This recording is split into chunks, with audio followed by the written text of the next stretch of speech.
Salon and Spa, Palmdale Shopping Plaza, Madeira Street. Accessories provided by Chevette Williamson Jewelry. Standout jewelry for standout women.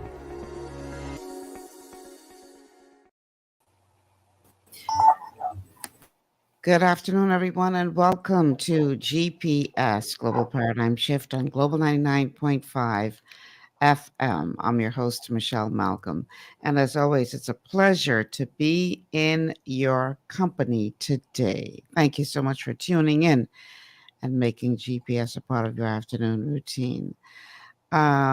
This show today is going to be focusing on Grand Bahama, which was under the spotlight this week because of all of the activity that we saw happening over there, groundbreaking, big announcements, and the prime minister was there with a large contingent. And I mean, on the surface, it all looks and sounds really good for the island of Grand Bahama in terms of what was announced this week. And it's often said, at least we say it here in these quarters, that the future of the economy, the Bahamas economy, um, the road to a bright economic future drives through the island of Grand Bahama. So, in other words, what happens in Grand Bahama definitely will impact the overall economy. Um, and so we saw lots of activity in Grand Bahama this week, and we're going to be focusing on all of that and what it all means and what it does not mean. Okay, that's what the show's about today. I'm calling it deja vu because some people are saying, this all look good, but we don't see this before. So we're going to talk about that. Before we jump into the conversation, though, I'm going to let you know how you can become a part of the conversation. The telephone numbers to call 326-0271, 326-0271, 326-0272, 326-0272. The WhatsApp line for messages and calls is 801-0271, 801-0271. We are streaming live on Facebook on the official Michelle Malcolm and Global 99.5 FM Facebook pages. Also streaming live on our YouTube channels. You can catch us on Cable Bahamas Channel 974. And you can also catch us on radio here in New Providence, Global 99.5 FM on your dial. All right, so now that you know how to become a part of the show, let's go ahead and get our guest here into the studio. My guest today is C. Alan Johnson, who is known as the critical thinker, who is a longtime resident of Grand Bahama, even though he's a native of New Providence, and he's forget that sometimes. But I ain't gonna let him forget. You know, even though he sings the praises of Grand Bahama, everything is Grand Bahama, but he navel string buried right here in Nassau. For those of you listening by radio, he put his finger over his mouth to say, shh. See, Alan, welcome back, man. Thank you. It's always a pleasure. Now, for those of you who like to say, oh, C. Alan always got too much to say, yada, yada, y'all caused C. Alan had to be on my show on Monday with Professor Sidney MacArthur Walter Thompson because he said, C. Alan said some things last week as it relates to the Constitution, and it sort of missed a lot of people. It caused a little bit of confusion, and so I promised that I would have him back on the show on Monday, which is Monday past, with the professor to clarify any confusion that had been, caused by some of the things that were said. But this show was already in the making. So, see, Alan isn't normally on my show twice in 1 week, but it is what it is this week because his presence was required on Monday to help clarify some things as it relates to the Constitution. So, boys, see, Alan, y'all had plenty of activity over there, eh? This week was a big week for Grand Bahama, eh? Yeah, we had everything. We had everything except a letter opening. Everything except what? A letter opening. What you mean by that? That's the only thing we didn't open was a letter. Well, don't be surprised. Some of them might even open behind the scenes. Um, to set the stage for those of you who are living under a rock and don't know what we're talking about, the prime minister, like I said, took a very large contingent with him to Grand Bahama, where they celebrated a groundbreaking and made some announcements and pronouncements about things to come for the island, including um, a new healthcare facility and upgraded airport and all kinds of stuff. And a lot of people got very, very excited. So let us begin by bringing our audience up to speed as to what was announced in Grand Bahama. And this clip is coming from the Office of the Prime Minister, OPM Press Now.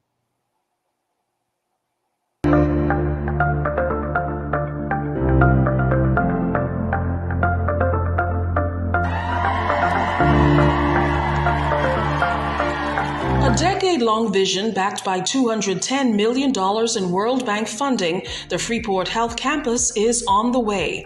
Ground was broken Tuesday for the brand new 57,000 square foot facility that Prime Minister Philip Davis celebrates as a priority achievement. Today, as a bright future dawns for healthcare in Grand Bahama, we pay tribute. We pay tribute to the loss, pain, and struggle of the past. We give thanks for the community champions and healthcare heroes who helped this island and its communities overcome the many challenges to bring this island and the Rand Memorial Hospital and the various community clinics back to where we are today. At this new healthcare center, wounds will be healed, medical research will be advanced, lives will be rebuilt, and the Grand Bahama Health Services will be positioned to provide the highest standards of care now and into the future, as a long-awaited vision is now at last becoming a reality. The facility will be built in 3 phases, the first of which is set to be complete in 18 months' time. With a 15 to 17-foot elevation, the facility will evade the flooding that dogged the Rand Memorial Hospital and accommodate a badly needed medical service in Grand Bahama.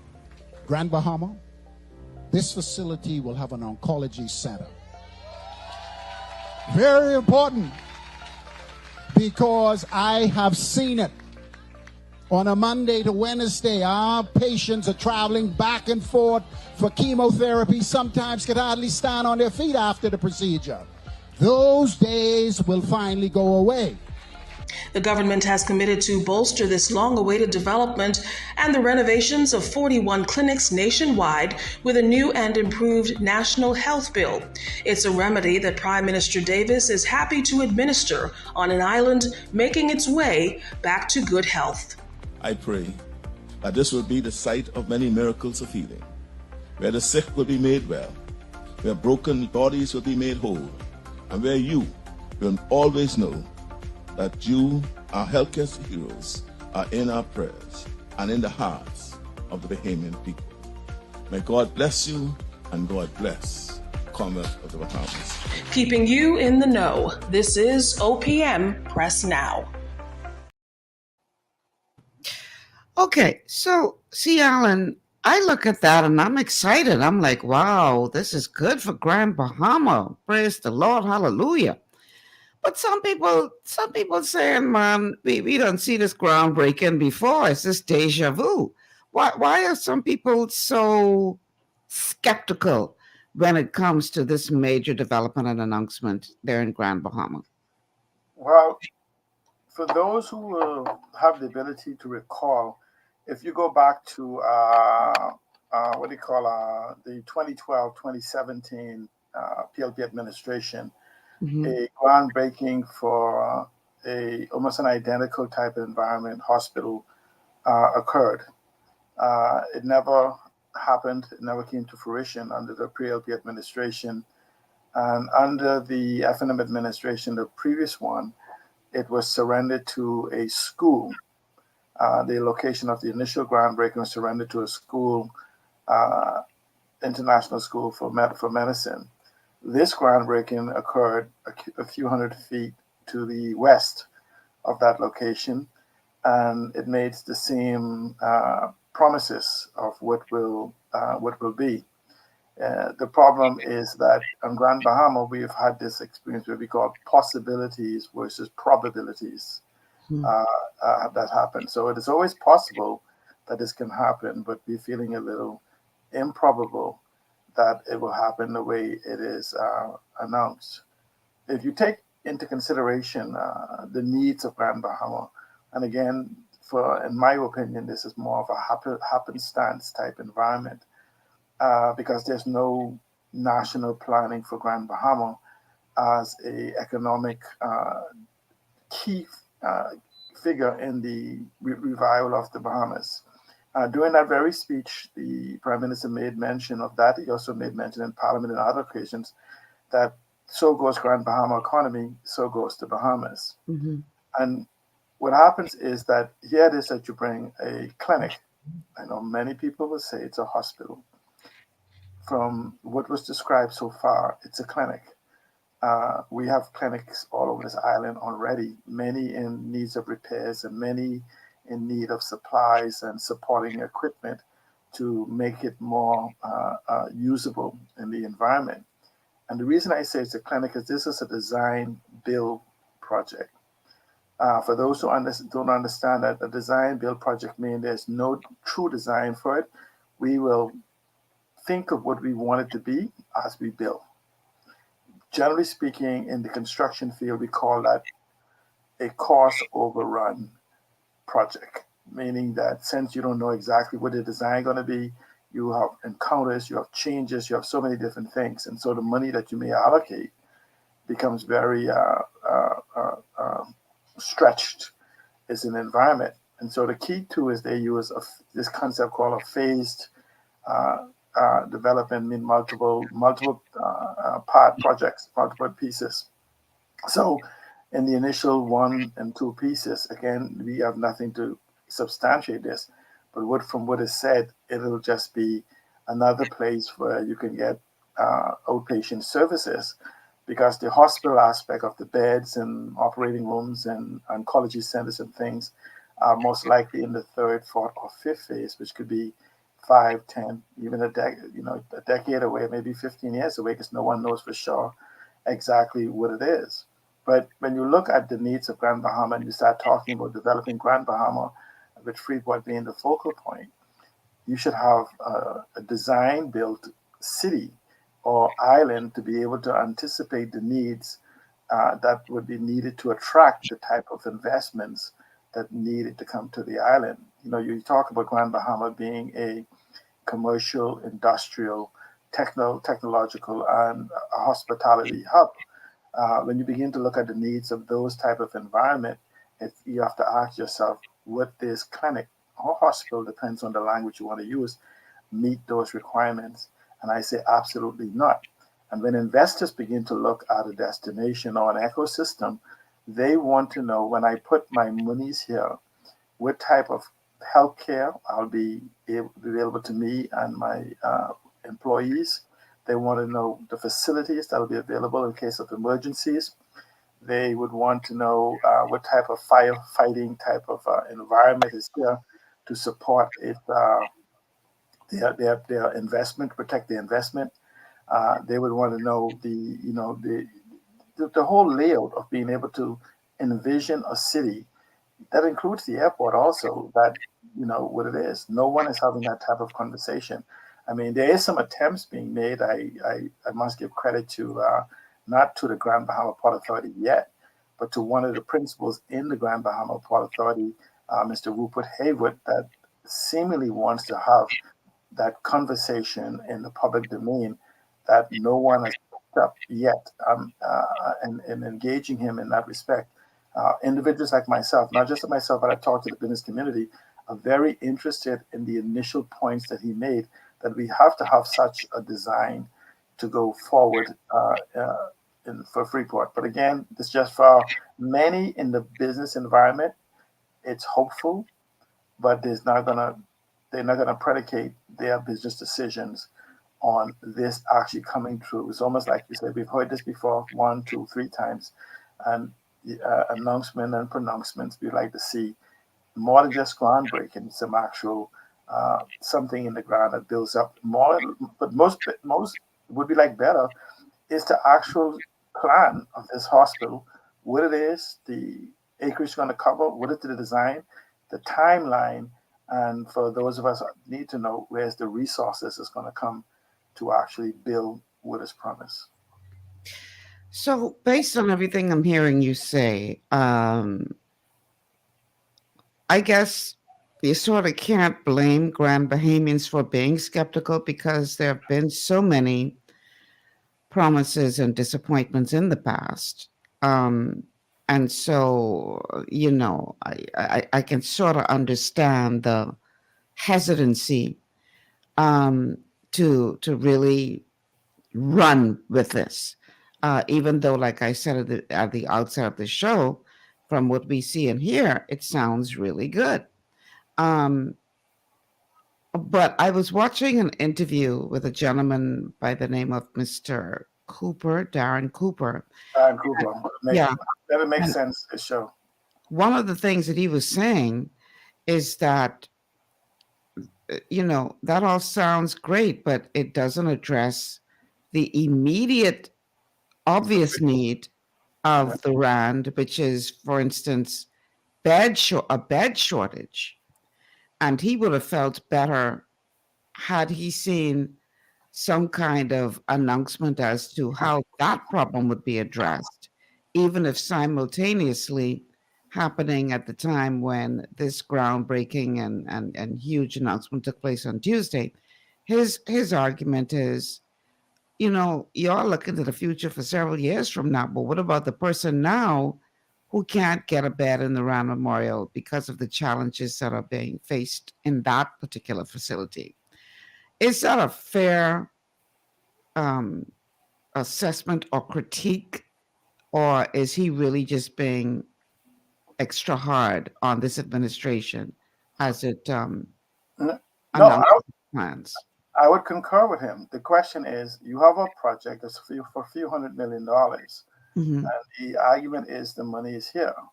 And you're talking about building maybe 100 something bedroom, but at the same time, you have people in the hallways and other places at the other locations. And the question one have to ask themselves is how many people will use the Rand Memorial Hospital? Technically, it's still a clinic also. How many people will use the Rand in the 2 years that this is being built? How many accidents? How many sicknesses? How many cares that needs to happen? The question then becomes is there not a few $1 million, considering this is a few years away, a few $1 million to make the Rand Memorial more user adapt to the needs of Grand Bahama? Uh, we need beds, we need equipment, we need a whole host of different things. And Hmm. so, yes, this building can be built. The equipment itself is going to be purchased at the end of this building. And if these monies is already allocated for the equipment, we could acquire the equipment. We talk about the literally hundreds of abandoned buildings in Grand Bahama that is quite usable with minimal adjustment for someone who's going to use their life. Let's say, for instance, a number of people who need oncology care. I mean, how many of them will have to suffer an adverse environment to say that then $2 million is more important than them? Whatever amount you want to use, there is an urgent need on Grand Bahama for decades of neglect and patching of what is called the Rand Memorial Hospital. Remember now, the Rand Memorial Hospital is 50 years or maybe at least 4 decades old. That was built as a clinic that has become almost like a shanty town environment where things was added and added and added. And we've somehow adopted in our minds of calling this clinic a hospital. And we need a world-class hospital, and that is possible. Let's use an example.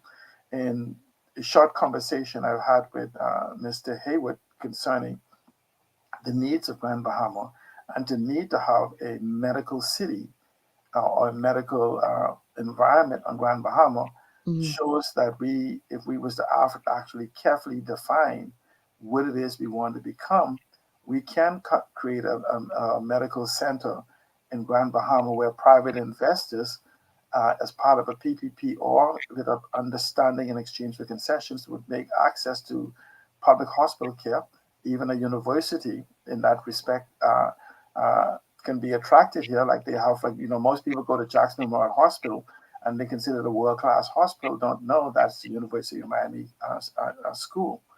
And so we can have these type of environment. In Houston, Texas, you have the same thing, or in Texas, you have the same thing, where school runs these world-class hospitals. Right. So we can create that type of environment that fulfills their needs, creates an environment for a medical destination, and at the same time fulfill the needs of Bahamians as a whole. Because if you have a world-class hospital with hundreds of rooms and all kind of different healthcare from the body to the eyes to whatever it is that a world-class multiple universities can have, we can create a city. But it takes what is called an imagination to redefine what we want Freeport and Grand Bahama to be. And so we're not having these type of dialogues. What we're having is, let's do something to get reelected, as opposed to let's do something to leave a legacy for the future of my term in office. People will remember who invoked this vision. In fact, if you actually have an opportunity, if you have the ability to define what Grand Bahama is going to be, considering it's the linchpin for the economic development of the Bahamas, you could very well be elected for multiple terms. At least your government, you don't necessarily have to be you as prime minister, can be elected for multiple terms to complete the vision that you have expressed and people have understood and bought into, and sees progress being made towards it. Okay. Well, I know that you mentioned earlier what is going to be necessary to take Grand Bahama to the next level. Adequate medical facilities is just one of the many pillars, or the several pillars that need to be in place to be able to attract any kind of real interest from potential investors who can really help to rebuild Grand Bahama and reinvigorate its economy. And in the midst of that conversation is obviously what is happening with the Grand Bahama Airport.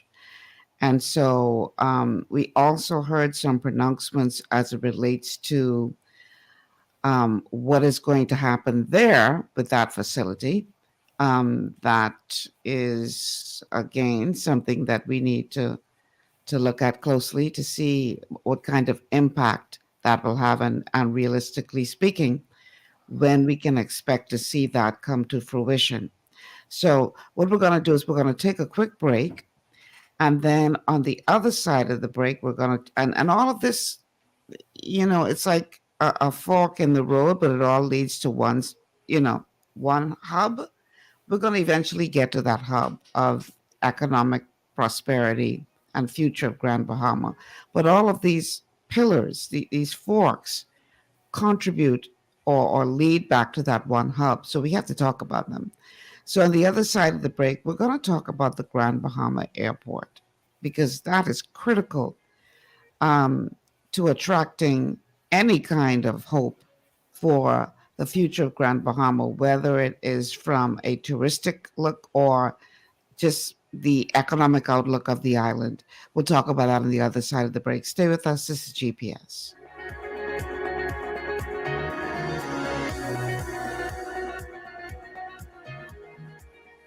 Global Paradigm Shift will return after this. Understanding your microbiome, also known as your gut ecosystem, can change everything you thought you knew about nutrition, digestion, immunity, and metabolism. Keeping your gut ecosystem healthy and balanced is essential. Ultimate Microbiome by Longevity was specifically formulated to optimize this ecosystem. It provides the advanced support your gut needs through prebiotic, probiotic, and postbiotic supplementation. Our unique blend of probiotics includes Lactobacillus and Plantarum, healthy bacteria that can help prevent harmful bacteria from taking over your gut.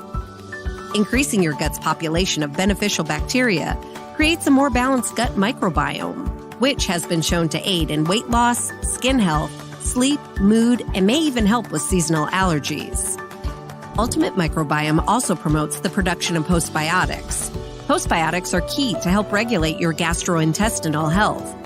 To enhance digestion, Digyzyme Multi-Enzyme Complex, a blend of 5 specific enzymes, has been added to Ultimate Microbiome. It can help break down food so your body can better absorb nutrients. Plus, we've added our proprietary I-26 hyperimmune egg powder to aid in the elimination of disease-causing gut bacteria and help your body balance its immune response. Ultimate Microbiome, the scientific, proprietary, and holistic approach to gut health that helps optimize your body's entire gut ecosystem. To learn more, contact your longevity associate. Welcome to Sunshine Auto, the hardest place on the planet for a rim, think, and tires. We are your auto superstore for rims, Lexani, Azaras, Trueform, Weston, Lux, Fuel, Tracklight, Tough, Rough Racing, Velocity, Mud, All-Terrain, and low-profile tires, cars, homes, and commercial window tinting. At Sunshine Auto, we put God first and customer is king. Blessed love. To stay healthy, it's crucial to make sure you get the nutrition you need every day. But it's difficult to get all your recommended vitamins and minerals from food alone. Even in the United States, 94% of people are deficient in at least one nutrient. Beyond Tangy Tangerine 2.0 by Longevity is a simple, convenient, and affordable way to help your body get the essential nutrients it needs.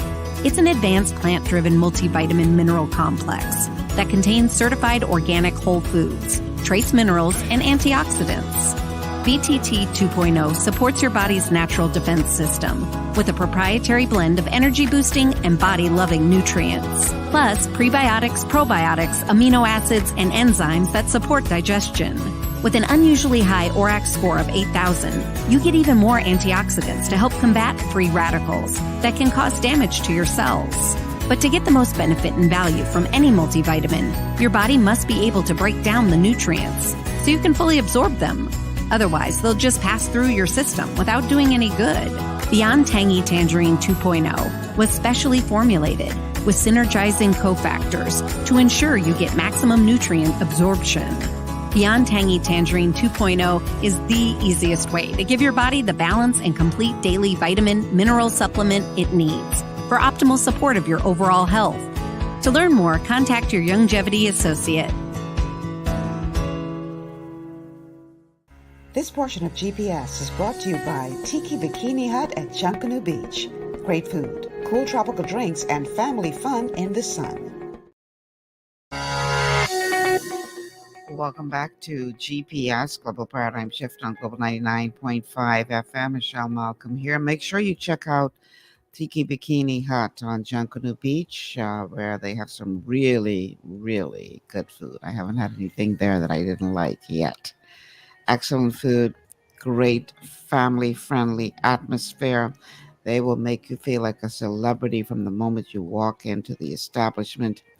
And guess what, gal? If you all go and check them out and let them know that you heard about them here on GPS, they will give you a sweet deal off your meal. So definitely go and check them out.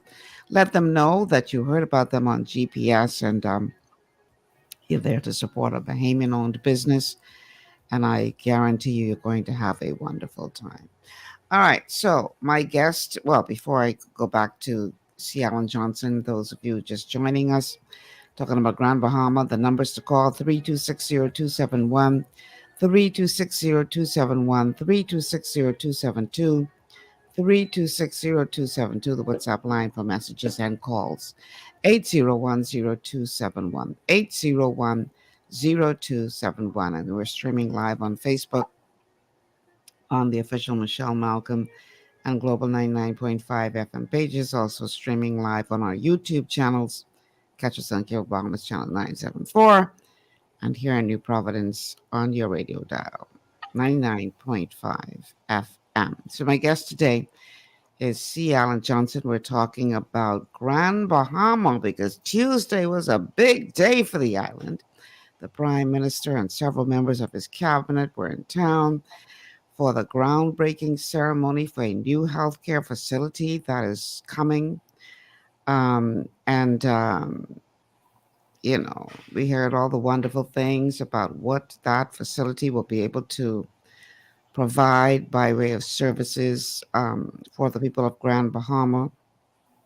And some people were very, very excited over the announcements, but others were saying, "Man, this seemed like a little deja vu going on here because I think I didn't see this before." So some people are taking a wait and see attitude. Well, we know that Grand Bahama will play a very significant role when it comes to the health of the economy, the national economy, in the future. And so it just makes sense that attention will be paid to the infrastructure on that island, which has been battered over the years with successive hurricanes doing some major damage. Dorian, oh my God, wreaked havoc on the airport in Grand Bahama. I mean, I had an opportunity to travel to Grand Bahama a couple of weeks after Dorian passed. And to see the level of destruction at the airport alone, I mean, small planes were mangled up like toy planes. The damage to the structures, it was just crazy. But even before Dorian, it seems that every single time there's any kind of storm that passes over Grand Bahama, the airport gets terribly flooded. So the airport has been prone to significant damage over the years from natural disasters. And there's been this back and forth with regard to who is responsible for upgrading the airport and maintaining it and rebuilding it and all this kind of stuff. Well, the Minister of Tourism was also a part of that contingent in Grand Bahama on Tuesday. And one of the things that he talked about was the upgrades that are going to be made to the Grand Bahama Airport as government prepares to renovate a number of family island airports. The Deputy Prime Minister and Minister of Tourism Investments in Aviation, Chester Cooper, said demolition is set to begin on the Grand Bahama International Airport shortly with a view to major repairs and renovation. Here is what he had to say. We are about to begin demolition. That process is imminent at the moment. There are very complex agreements that's currently being prepared. The lawyers are working diligently. As you would imagine, there is a foreign lender. There is a foreign airport concessionaire, the airport managers. There are local groups. There's a consortium of 5 different entities, and therefore there are a lot of legal agreements to be completed. That process is underway. The consultants are on the ground. I have a meeting next Tuesday to meet with them to look at the designs. But the reality is the work has continued since we entered the MOU during March. So the process is that we've entered the MOU. We're now completing the full set of legal agreements and designs.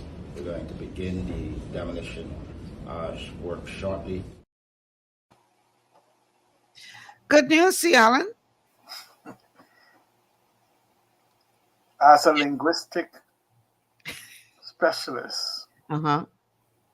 I always have this type of conversation with the business community here.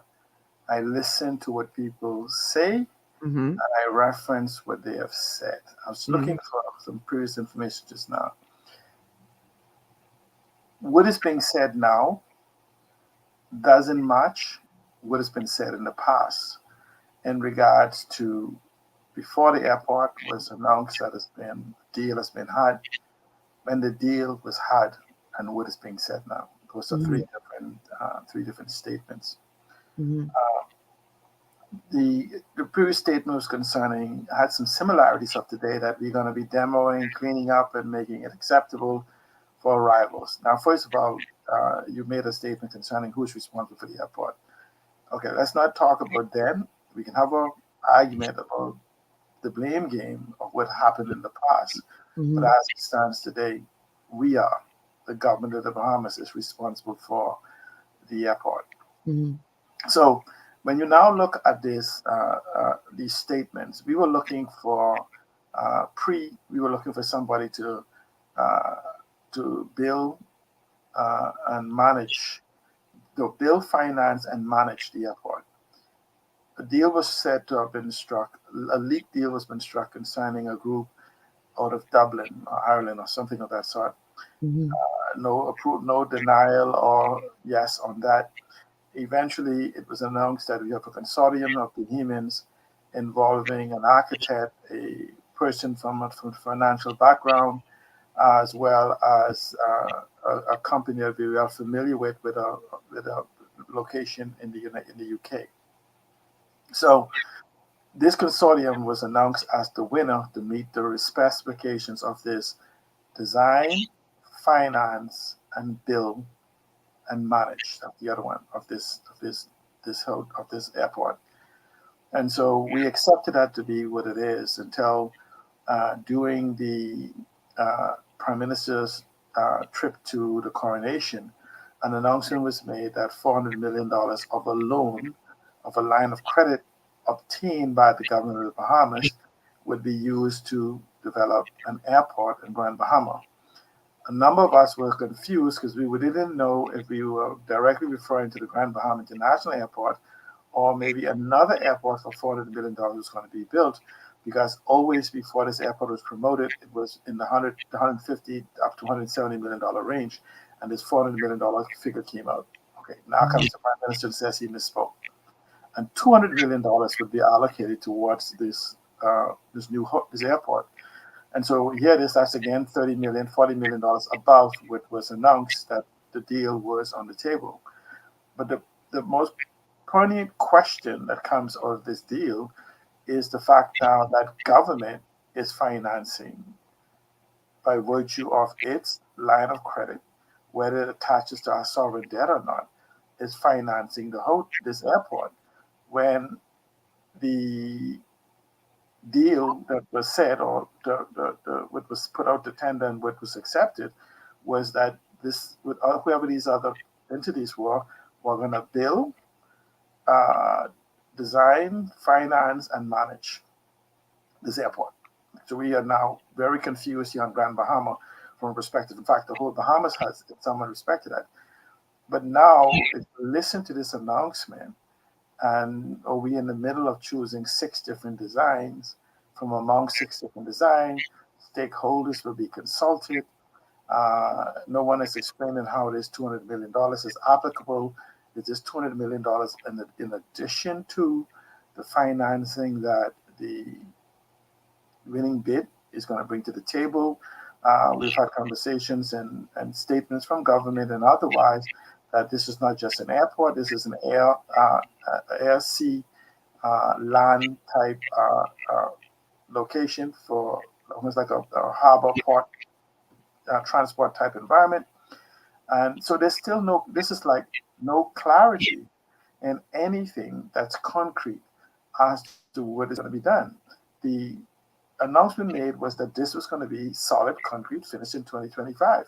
And so when you listen now to the announcement being made by government, it says we are hard on this 2025. Okay, that's different than an assurance, meaning that we're still sticking to.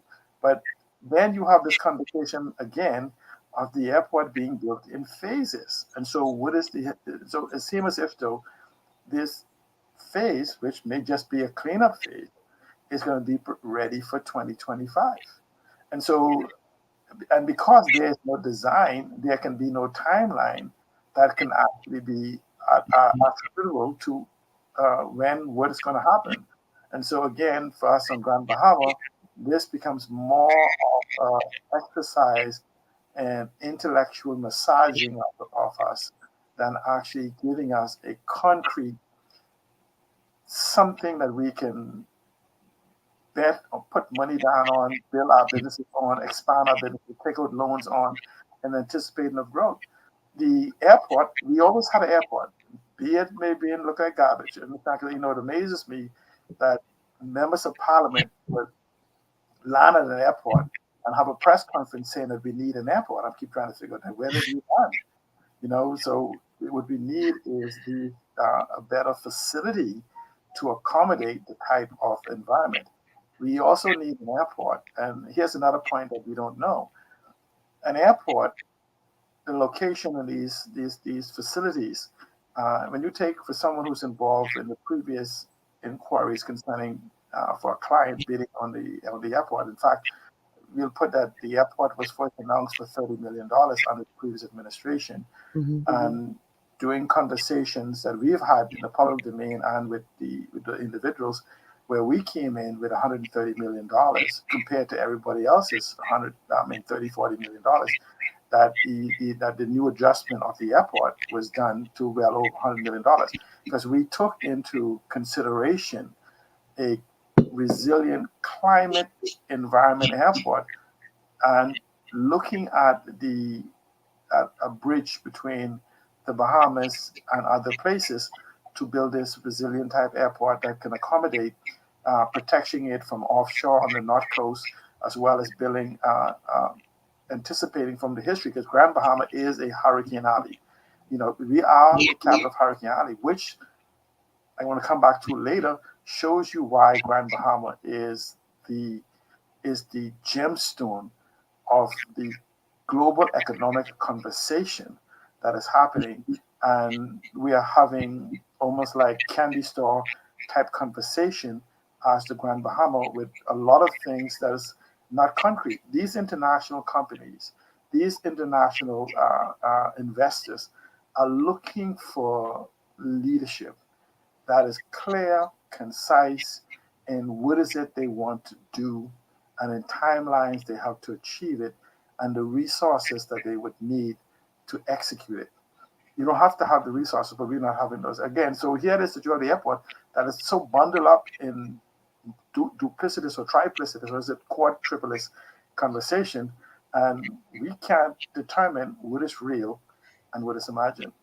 Do you believe that the reason why, according to what you're saying, um, the conversation or the narrative is sort of vague as opposed to providing more specifics? Do you think that is because there's an old adage that says once bitten, twice shy? And we have heard so many pronouncements about developments in Grand Bahama, incorporating the airport and the hotel, and this person being to the table, and we're very close and we're almost there. And then something happens, and at the end of the day, it all falls through and we're back to square one. Do you believe that this is why there's some hesitancy to put out more direct, concrete datelines, because of the fact that there have been so many, for want of a better terminology, false starts or announcements that fell through in the past when it comes to the infrastructural development of the island? I would put to you that what you're having is 5-year celebrities with a vision for re-election, as opposed to building a city that requires you to think 10, 20, 30, 40, 50 years in advance. They don't have that amount of time to sell a vision to that extent. This is why it's important for us to have this conversation with the Grand Bahama Port Authority. Oh, we're going to talk about them in a minute. Right. If we are to have a constant for Grand Bahama, because Freeport will serve as a minimum the initial linchpin for the next decade or longer as the point of entry into the economy of Grand Bahama. And so the fact that, again, I don't know what is happening in the Grand Bahama Port Authority, but I know externally from one of the directors, Mr. Rupert Haywood, you've had at least a desire to have that conversation, which is a form, it gives me a sense of encouragement in light of the conversation of the government that's been having in the marketplace, that the government itself is considering a form of nationalization of the Grand Bahama Port Authority, and which scares the daylights out of someone like me as a futurist, seeing or having to know what Grand Bahama possibilities is looking at the economic competency of the government of the Bahamas and the billions of dollars of attraction that has to be that would need to be attracted to Freeport initially in the Grand Bahama by extension. To get Grand Bahama going, you have an aged city that's 50 plus years old, that infrastructure is coming to the end of life. So there has to be tremendous growth to grow to create the environment to replace and upgrade these facilities. And if you say if these billions of dollars are needed, and you look at the way governance has happened in the Bahamas, the question is if they could do this for Freeport, why wouldn't they do it for the Bahamas? And so, so I question their ability, and the word competence is a very key word. It means having the ability and knowledge in doing something. It's not an attack that hasn't been demonstrated in the actions in the governance of the Bahamas for at least 2 decades. And so when you look at Grand Bahama, a lot of people give excuses, but we could go back to the impetus or the beginning of the death of Grand Bahama. And believe it or not, we are in the 21st century, and a lot of people may not realize Grand Bahama began its slow death in 2001, which is the first year of the 21st century, and that began with 9/11. And so what happens is here it is that we're moving into the 21st century where technology and information is beginning to expand. At least nine different economic models have come into fruition in a sense then, which Grand Bahama could play a central role in it. My wife and I, Eden Marie Jonathan, now have talked about this aquamarine economy that combines the green, the blue, the aquamarine, the ocean, the knowledge, the data, and the digital economy as one consolidated environment. Mr. Rupert Hayward, one of the principals in the Port Authority, has brought what is called the Blue Action Lab to Grand Bahama that holds tremendous potential. They brought the Carl Vita here that won the Earth Prize Award last year, December, for $1 million as innovative for the global environment. The Prime Minister of the country is talking about this new carbon economy that addresses global warming and climate change. The Bahamas and Freeport, the Bahamas is in the pathway of small island development states impact. Freeport is the capital of hurricanes, which is becoming intensified due to global warming and climate change.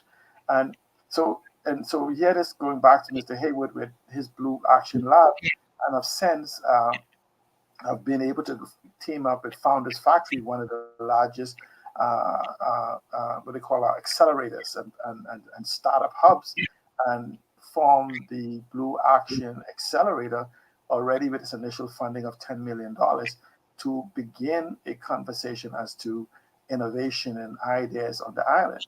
And so when you look at, and this is why I'm so keen in his conversation, and I've reached out to him and talked to him at some length, is because his Blue Action Lab seemingly overlays with the concept of our aquamarine economy, because it puts emphasis on the ocean economy and the blue economy. And in fact, Ms. Ginger Moxie, the Minister for Grand Bahama, just spoke at an event, the Impact Forum, that was here for a couple of days last week, and she put emphasis on the orange, the blue, and the green economies as being an integral part of Grand Bahama. So it seems as if though we are the three of us, and I mean I would give credit that he's leading or a principal in the Grand Bahama Port Authority. So here it is, you have individuals like me from the business community, the government of the Bahamas through the Minister for Grand Bahama, the Prime Minister, and their manifesto, and the Grand Bahama Port Authority seemingly speaking the same language. It's just that we seem to be in three different cars, where I'm speaking decades ahead. The Port Authority is speaking a decade or two, and the government is speaking for the next 3 years. And so we somehow need to have a broader conceptual conversation to find out who will be the driver of this economic rebirth for the Bahamas in Grand Bahama and Freeport. And I would put to you that because governments change so often, because we don't vote government in, because they have always failed to sell people, this is what you should vote for, this is what you support. We often vote them out to get rid of them, and so we say this is what we don't want instead of what we want. I believe that individuals like myself, my wife, Rupert Haywood, if that's the mindset coming out of the Grand Bahama Port Authority, and the business community should be the driver of the direction Grand Bahama will go in the absence of leadership of government being able to demonstrate the ability to give us short, medium, and long-term goals. I mean, executable goals for Grand Bahama economy. I want Bahamians to understand this conversation is with Grand Bahama. But if you go back to the 2000 election, the 2002 election, you heard Perry Christie and Hubert Ingram, the Honorable Perry Christie and Honorable Hubert Ingram, both said that Grand Bahama was the linchpin to the economic development of the Bahamas. That's 2002, right after the 2001 impact. Mm-hmm. In 2007, they both said it. In 2012, Brandon McCartney, Hubert Ingram, and Perry Christie all said that Grand Bahama is the linchpin for the economic development. But yet you wouldn't believe that, considering the lack of attention it's received. But this is on the record. In fact, if you look at each of their manifestos going back from 2007, 2012, and 2017, with Hubert Alexander Minnis repeating the same thing. And the funny thing is, guess what? Come into the picture of 2021, Mr. Philip Edward Brave Davis also said, and right up to the groundbreaking, said that Grand Bahama, so goes Grand Bahama, so grows the economy of the Bahamas. And so if you see that the economy of the Bahamas has stagnated and not grown, it's because Grand Bahama economy is stagnated and not grown. And because we are the only location available in the instant, not the one that has potential, available in the instant with a key infrastructural location, deep water harbor, shipping lanes, air lanes, everything that is ready on day one. Just slight improvement, slight build out that is ready to embrace the 21st century. The green economy, the blue economy, the orange economy, the digital economy, the data economy, the new artificial intelligence economy. All of these things, no other island in the Bahamas could instantly begin to have an argument that it all starts here. And we're not hearing that.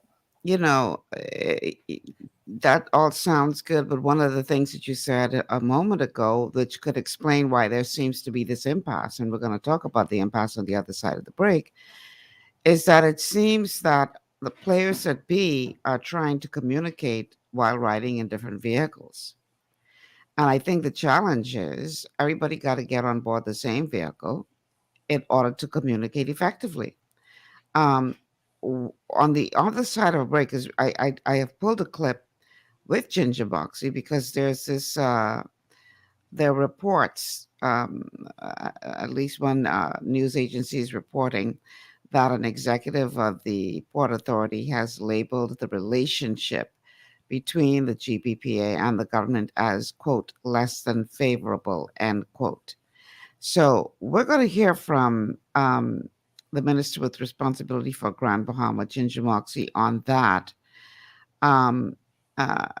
Because there honestly seems to be some kind of breakdown in communication, or I don't know if it's communication or something else, why all of the stakeholders can't seem to come together on one accord. Everybody is saying that Grand Bahama is the vehicle through which the economy, will be driven, et cetera, yada, yada, yada.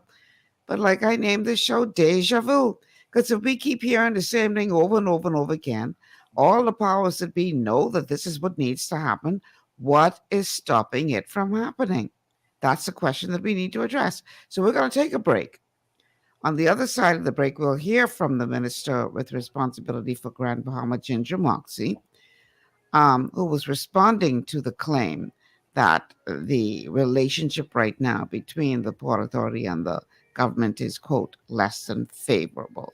And then we're also going to look at the outlook for not just Grand Bahama, but its role in the national economy from someone in the private sector who has a balanced view, I think, of what needs to be done. We'll be back after these words from our sponsors. Stay with us. This is GPS.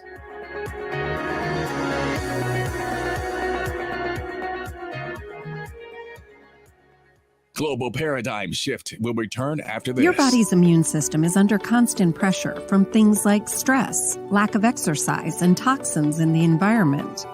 It's crucial to be proactive and support your immune system with the nutrients it needs to function effectively. But it's often hard to get these nutrients from food alone. Introducing fast-acting Zinc Plus Immune Support by Longevity. Unlike zinc-only supplements, Zinc Plus Immune Support builds on the proven power of zinc and adds complementary nutrients to give your immune system extra support. Vitamin D helps balance the effects of zinc, while our proprietary blend of natural fruit and root extracts provides the extra help your immune system needs to work against daily stressors. And we've included Longevity's exclusive plant-derived minerals to give your body the minerals it needs, but can't get from food alone. And because Zinc Plus Immune Support is delivered in a great-tasting, sugar-free, berry-flavored lozenge, it encourages quicker absorption of all these nutrients into your body. Zinc Plus Immune Support. Zinc plus the extra support your body needs to promote a healthy immune system. To learn more, contact your Longevity associate. Welcome to Sunshine Auto, the hardest place on the planet for rims, tints, and tires. We are your auto superstore for rims, Lexani, Azaras, Trueform, Western, Lux, Fuel, Trackline, Tough, Rough Racing, Velocity, Mud, All-Terrain, and low-profile tires. Cars, homes, and commercial window tinting. At Sunshine Auto, we put God first and customer is king. Blessed love. It's gotten harder and harder to get your daily requirement of vital nutrients from food alone. Without additional vitamin and nutrient support, your health and well-being can suffer drastically. That's why Z-Radical was specifically formulated. It combines a blend of antioxidant-rich vitamins, minerals, and botanicals with the protective powers of fucoidan to help fill the gaps from lack of nutrients in your foods. The core of Z-Radical is fucoidan, a naturally occurring polysaccharide that helps stimulate immune reaction, protecting you against inflammation and oxidative stress. We harvest this powerful mineral-rich nutrient from brown seaweed, harvested only from the world's most pristine ocean waters to ensure the purest quality. It's then extracted using cold process technology to ensure maximum levels of bioavailability. Then we add essential vitamins that help to protect your cardiovascular and nervous systems and are crucial for optimal immune and neurological function. Z-Radical also includes a proprietary blend of delicious antioxidant-rich fruits and berries. This great-tasting combination helps your body combat free radical imbalances that can contribute to a variety of degenerative conditions like arthritis and heart disease. Z-Radical. Experience the power of fucoidan with antioxidant-rich berries, 8 essential vitamins, and more to provide you with potent health benefits. To learn more, contact your Longevity associate.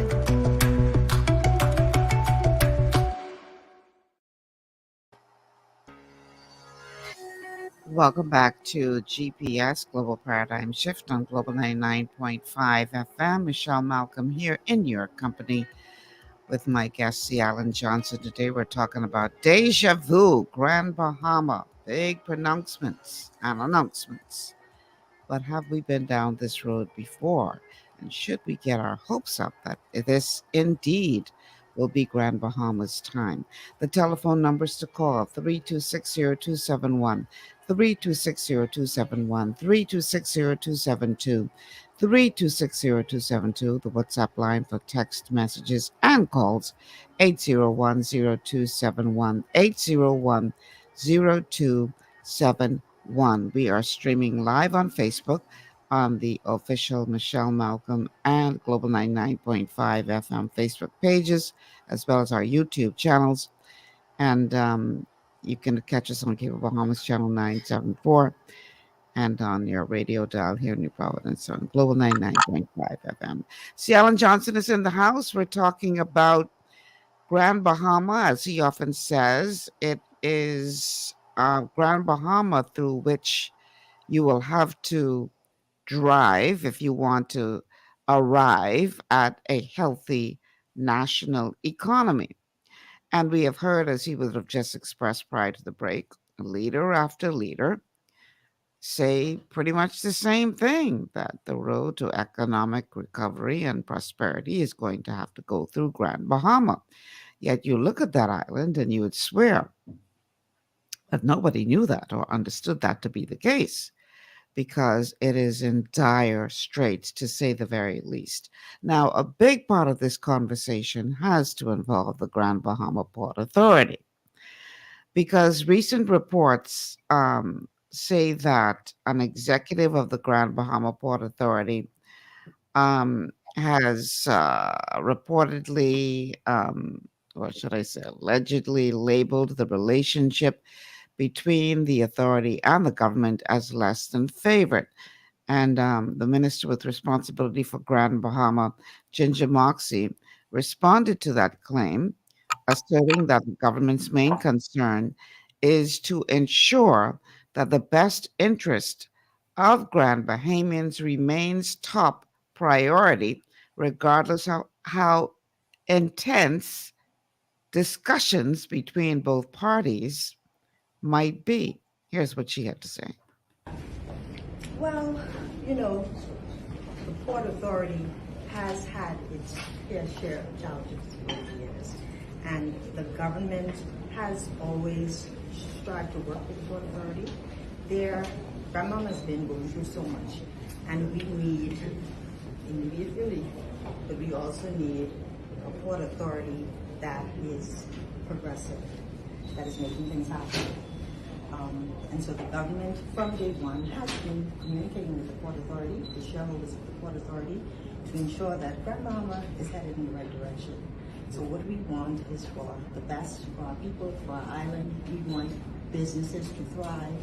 And so we've been communicating with the Port to ensure that that happens. Of course, there are very high-level discussions that I can't really share, but we just want what's best for the moment. And we want a Port Authority that is making things happen. A progressive Port Authority. What do you interpret that to mean, Cialan? I like that choice of the word. I wrote a piece on her use of those words. I was looking for it because the word progressive has some significant value, because it encompasses a lot of the things for which the progressive Liberal Party proclaims itself to be. And my piece was the fact that we need both a progressive government and a progressive Port Authority to achieve the ideals that it said. To date, we have not had that in a number of decades. And the reason why, let me just read this one part, right, of what the Progressive Liberal Party stands for. I'm going to take out what it's supposed to be, but it says the philosophy of the Progressive Liberal Party is they are a political party that promotes social democracy and progressive ideals. Their philosophy focuses on principles such as equality, social justice, social empowerment, and the pursuit of a fair and inclusive society. The PLP advocates for policies that addresses poverty, improve education and healthcare, protect the environment, fosters economic development for all Bahamians. They emphasized the importance of democratic governance, human rights, and the law and the rule of law and abiding. Rule of law and building a prosperous and harmonious nation. That's my summary of their philosophy. And I don't want to go through the whole thing of exactly my opinion of what a progressive organization is, but if you look at their philosophy, and they should then be governing by example as to what the Port Authority should be doing. The name of the company is called the Grand Bahama Port Authority, but its responsibility in law is for Freeport. The Progressive Liberal Party's responsibility is for Grand Bahama. The Grand Bahama Port Authority, not being an independent country, would have to follow the lead of a progressive agenda, a progressive vision for the Commonwealth of the Bahamas.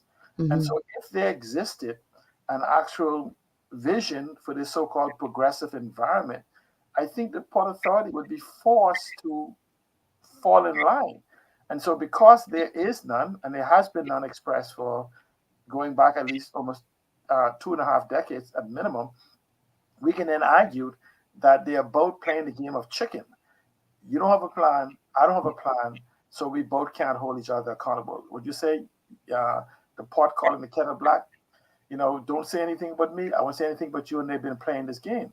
When sitting in the middle is the residents of Grand Bahama, the residents of Freeport, and the residents of the Bahamas as a whole that has been taking the brunt of this seemingly impasse.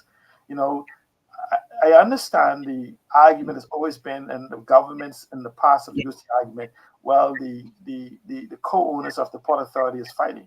Well, that has nothing to do with us. If we are following the mandate for which the Hawkesbury Creek Agreement calls for, and if they don't meet their mandate and we are meeting ours, then we could be in a position to take the action that government is so-called calling upon. No government, including this one, could reveal to you a comprehensive strategy for inclusion of Grand Bahama into the economic picture for the next 5, 10, 15, or 20 years. No previous government, and no current government, and no incoming government. There's been none expressed. The Grand Bahama Port Authority has lacked in its development of Freeport. But, taking the position that and I want the primary responsibility to lay in the hands of the people who have the ultimate power, the ultimate ability to legislate anything they want into play. And so you use the Grand Bahama Port Authority, they having no vision for Freeport. If I was on their side, I would argue is that I'm waiting for you guys to give me a national division so I could incorporate it into it, because I don't have immigration autonomy. I don't have investment autonomy. I don't have building code autonomy.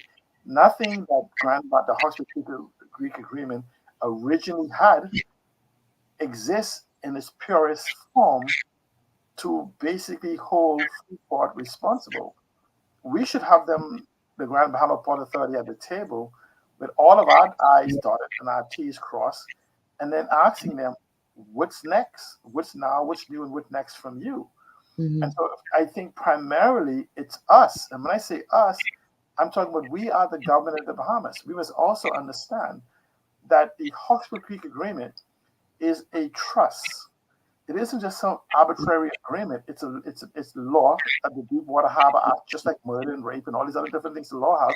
It's a law. It's the sign of the Hawkesbury Creek Agreement. At Hawkesbury Creek, in this way, we came up with the word Hawkesbury Creek Agreement. But what you've had is excuses being made, and one being made, by each of the two. Let's use an example. Freeport uses the excuse. The Grand Bahama Port Authority says the city looks like a dump, and if only we could tear down the buildings. Well, reading the bylaws of Freeport, they do have the ability to tear down any and all buildings in Freeport. What they don't have is the ability is to recover their expenses. So their argument that what they're looking for is, yes, we can tear down the buildings, but we want to be able to attach an expense to the demolition that we do. My counter argument to that is, if you go around and randomly tear down these buildings, what is your plans after all the buildings are torn down? So you can't ask me to let you tear down buildings so that you could basically recover expense and maybe even make a profit, and you don't have a plan or strategy as to what's next. And so we have each side throwing jazz essentially out there. But going back to what I said is that the Hawkesbury Creek Agreement is a trust between the Grand Bahama Port Authority, the licensees and quasi-licensees, which is the landowners in Freeport, is the quasi-licensees, the licensees of Freeport, and the citizens of the Bahamas. We are a tripart of this trust.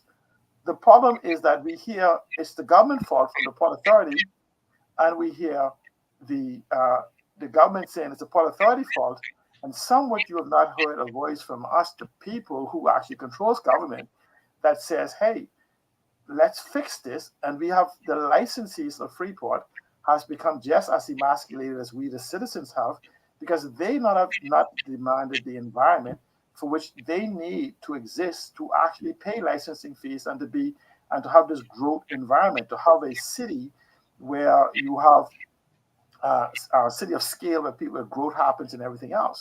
And so Mhm. what we have is we had a lot of clawbacks that happened, or semi clawbacks from the government and immigration policing and different things. But we've never had a succinct conversation as to, even though these things have occurred, how are they in the master vision to keep with the intent of what Freeport is to be. And so what you have now is a multi-tiered governmental juggernaut that even individuals that needing approval to operate in Freeport has to go through. I've asked a question and I've gotten from the previous minister of Grand Bahama, Mr. Michael Davo. Hold on a second. Miss, Miss, okay, Mr. Michael Davo, when he was there, at least the office of the prime minister at the time, concerning the possibility or the legality of businesses operating in Freeport. Clarification. When Mhm. you say you need to get a license in Freeport, is it the individuals that is seeking to partake of the benefits of the Hawkesbury Creek Agreement, or is just every single person in Freeport having to have a license? And their attorney general at the time, and the thing says that, well, the argument that I've made has legal merits. If you're not seeking to partake of the benefits of the Hawkesbury Creek Agreement concerning the duty-free concessions, then what is the purpose of you having that license in the Grand Bahama Port Authority? Because it doesn't give them complete autonomy that no businesses should exist or do business in Freeport unless it goes through them. And so there's a lot of things that has to go onto the table so that we could devolve this quagmire we're in and clarity, because investors coming to Grand Bahama, first of all, see a city that's dying. They see a structural juggernaut of getting information and find out who's responsible as a cesspool of inefficiencies at best.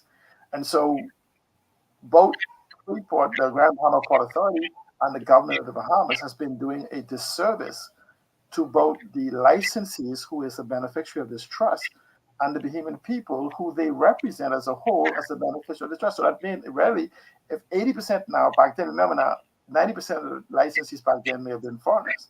Today, 80 or 90% of all the licensees in Freeport, including the landholders, are all Bahamians. And so essentially, But we only have to go to the top. Scanlon, I'm old enough to remember.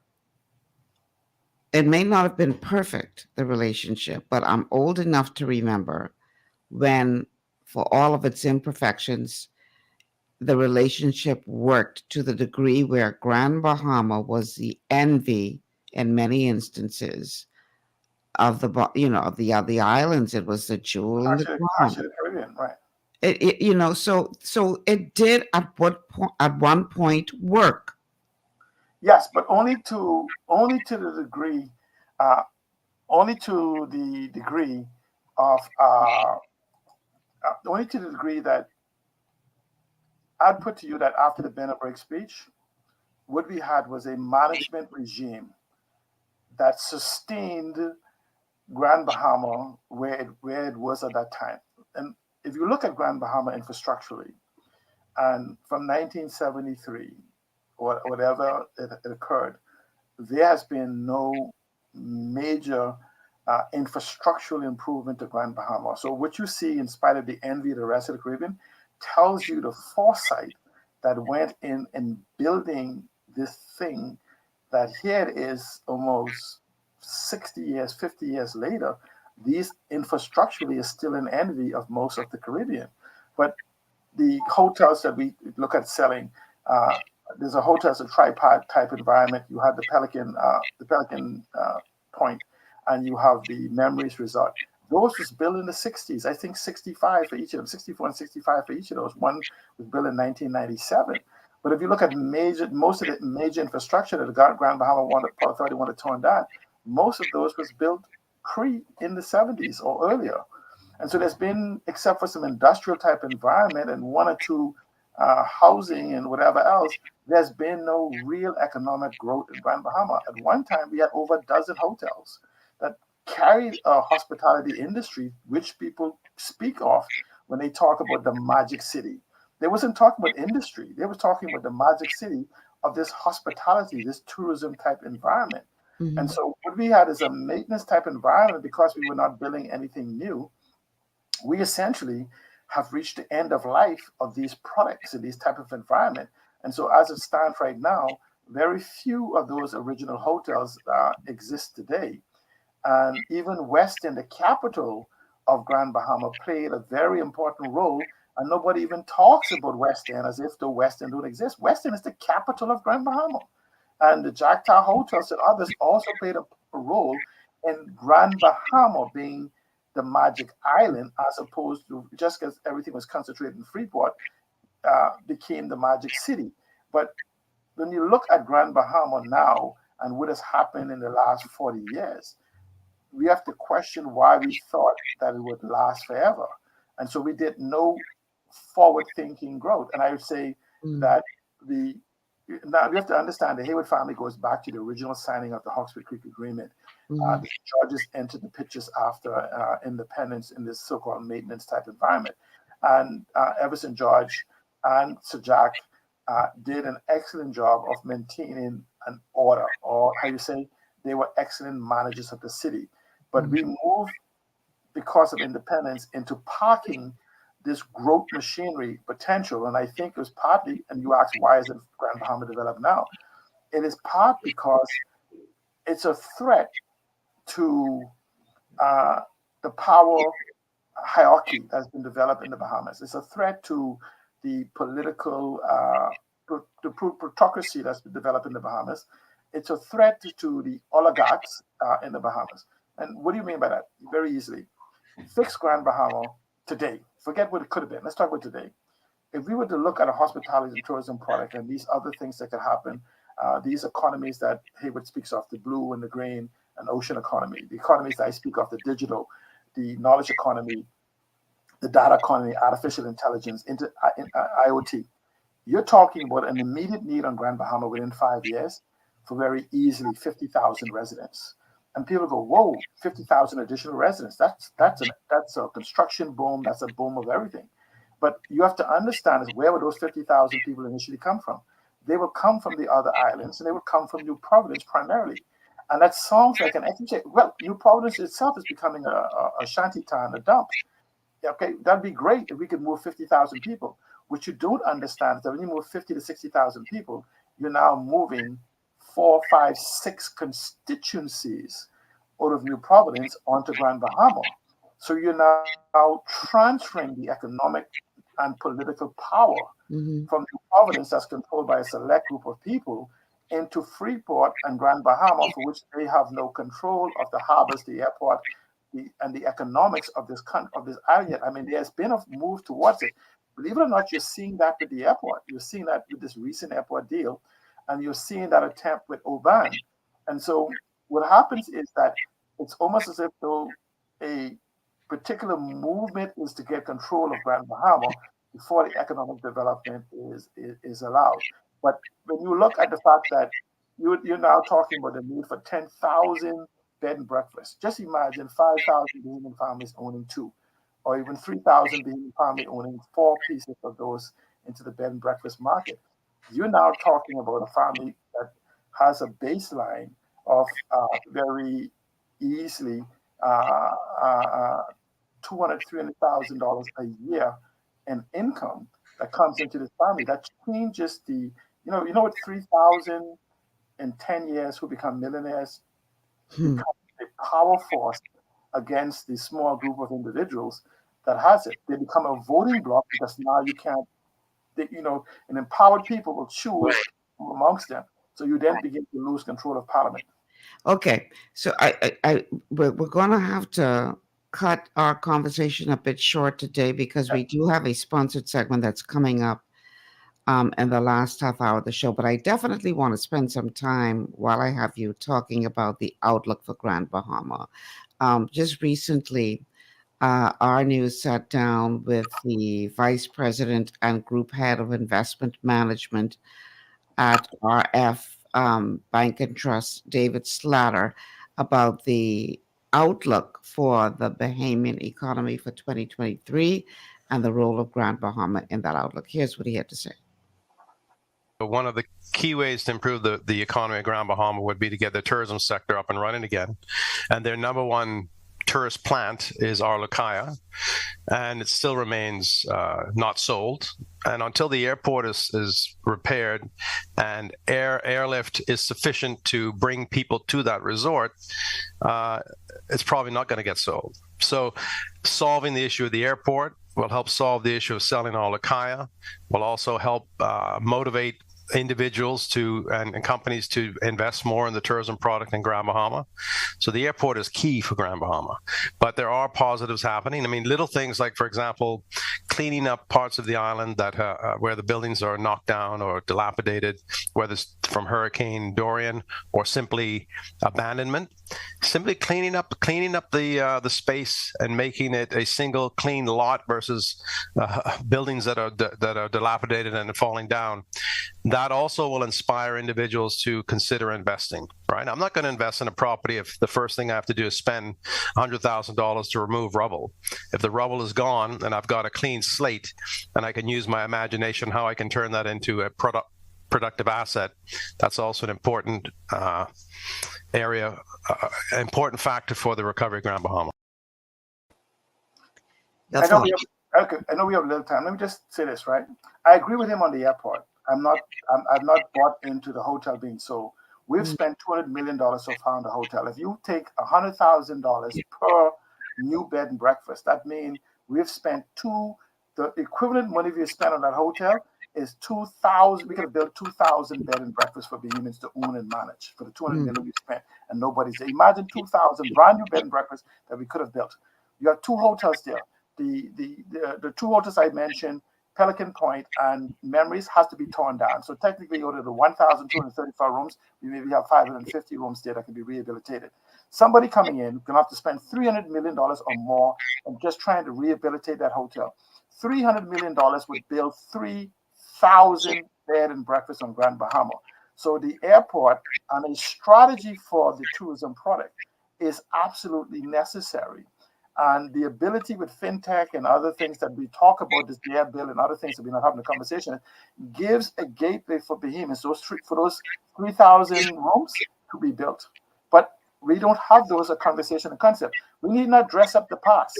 We need to embrace a 21st century moving forward in hospitality and tourism and these green, blue, orange ocean economy, that carbon economy that has presented to us. And Grand Bahama is the ideal place to have it. We already have a principal in the Grand Bahama Port Authority, Rupert Hayward, speaking about it. So I would assume that his ideas would translate into the Grand Bahama Port Authority. We have the government of the Bahamas speaking about it, and you have individuals outside the Grand Bahama Port Authority, like myself and even Mary Johnson, speaking about it. So again, we are singing the same tune, singing the same song, just at different tones. How do we get this choir in harmony as to how we proceed on defining what's now, what's new, and what next for Grand Bahama and the wider Bahamian economy? Well, see, Alan, I would dare say that that's the multi-million-dollar question. And based on... Let me tell you, Michelle, I expect input. When I say government, I consider opposition and government, because they are two parts of the same coin that represents us for Grand Bahama. Right. Well, listen, stick around just in case my sponsored segment doesn't show up. They're supposed to be on from 3:30, so just in case they don't show up, stick around. If they do, then I gotta bump you. But let's take a break. When we come back, we'll wrap it up. Stay with us. This is GPS.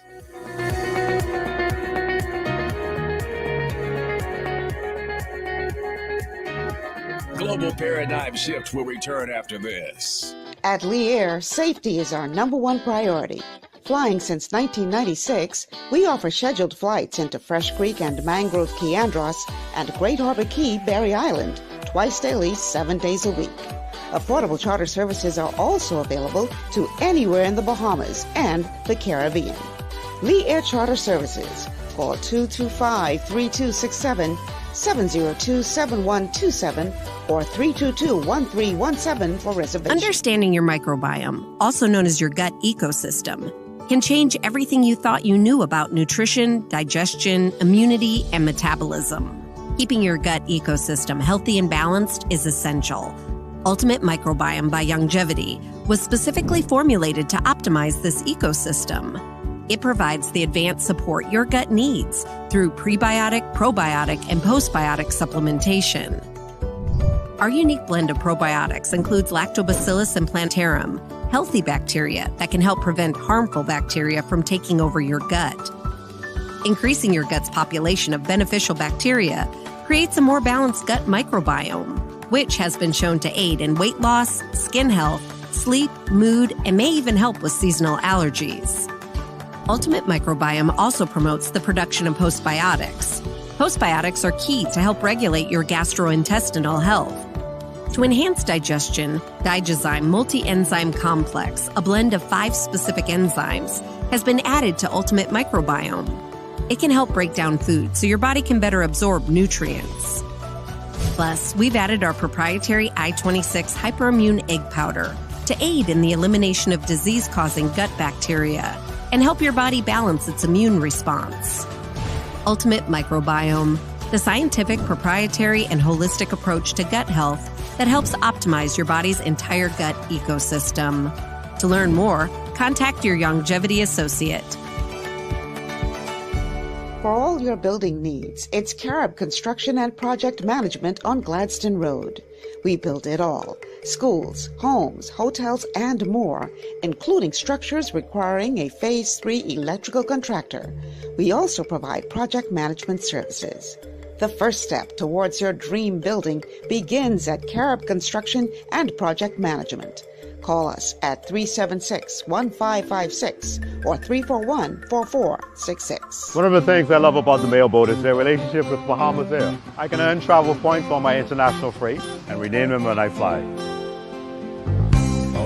For me, online shopping is easy with mailboat US addresses and regular freight delivery to Nassau. Plus, I can always prepay customs and freight, and they always notify me when my package arrives. Yeah, a lot of people think the mailboat is just for shipping, but they also offer a safe and secure storage facility at affordable rates, all in a central, convenient location. We also offer passenger service into Freeport multiple times per week with a seating capacity of over 450 persons. With family movies on large screens, one hot meal included, and on-board lounge for snacks and soft drinks.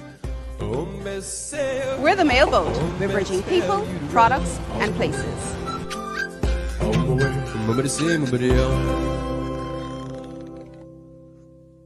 Executive Printers is your one-stop shop for all your branding and customization needs. Letterheads, envelopes, business cards, invoices, share and gift certificates, rubber stamps, vouchers, funeral programs, brochures, flyers, banners, and promotional items like mugs, water bottles, mouse pads, and key rings, all with personable service and great quality. No project is too small or too large. For great turnaround and competitive pricing, make an executive decision. Call us at 393-5011.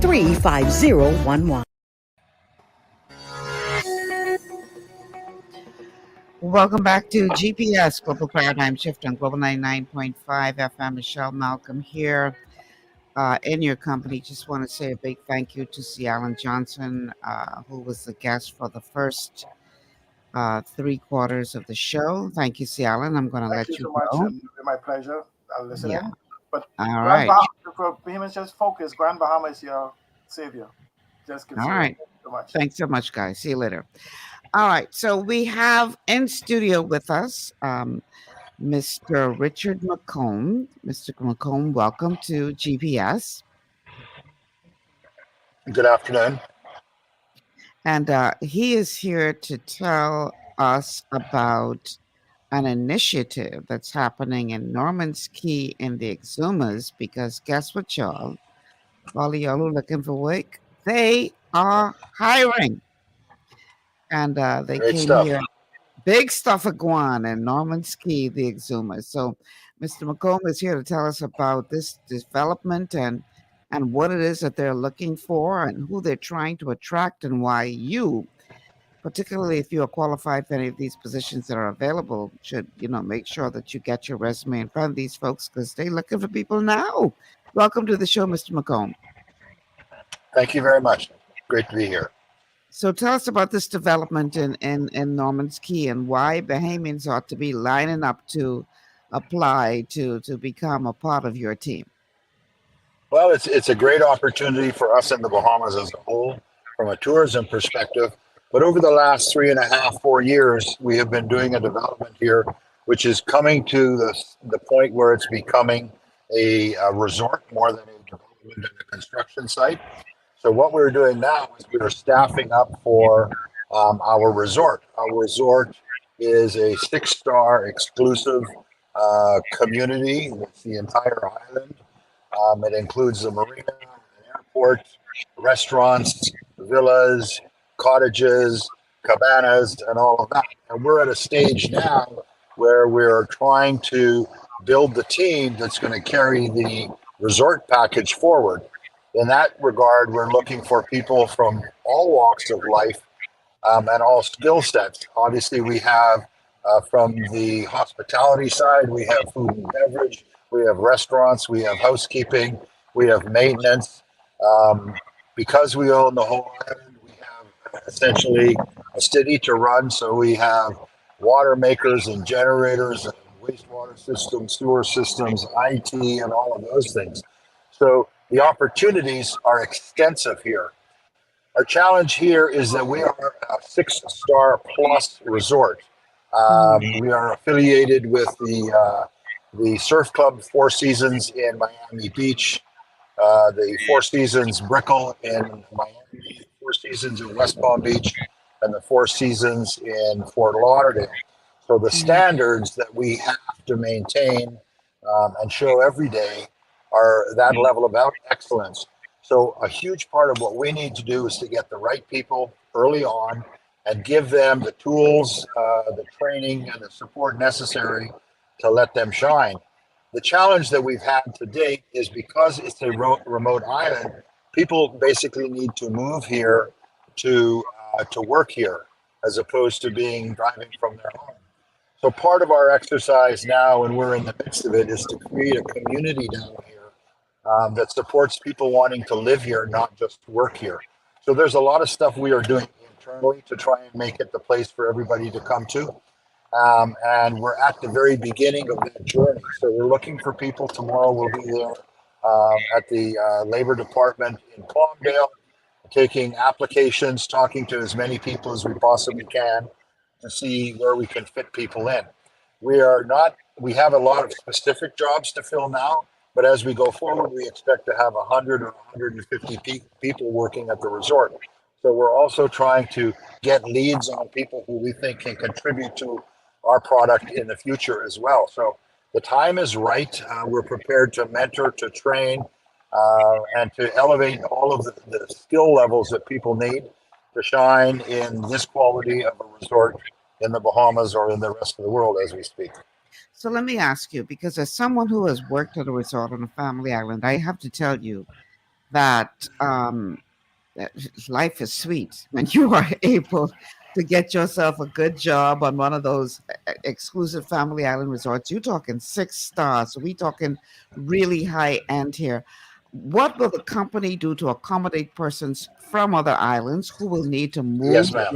Yeah, what kind of facilities will be provided? Sorry, ma'am, I didn't hear that clearly. Could you try again? Sorry, I'm on Wi-Fi. So What kind of accommodations and facilities will be provided for persons moving from other islands to that island to work at the resort? You still didn't hear me? Well, I'm very sorry. Just let's try it again. I didn't hear you. But okay. I'm trying to stay under the right coconut tree with the cellular signal. Yeah, I was asking. I said that as someone who worked at a resort on a family island, I can tell you it's a great experience And you are talking a 6-star resort. So we know that this is going to be a special place.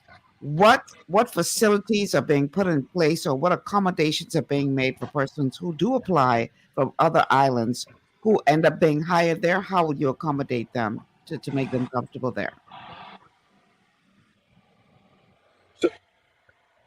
So we're building a community. We're at I would say a challenging stage because the first 3 years of our existence was construction and development, and we're transitioning to the resort staffing. Resort staffing is a different caliber of people with different skill sets. Right. So we've just gone. We just came back from Houston, Texas, and found some real good housing for our staff. We're building a community, and that is going to take place over the next 6 to 9 months. Coming in,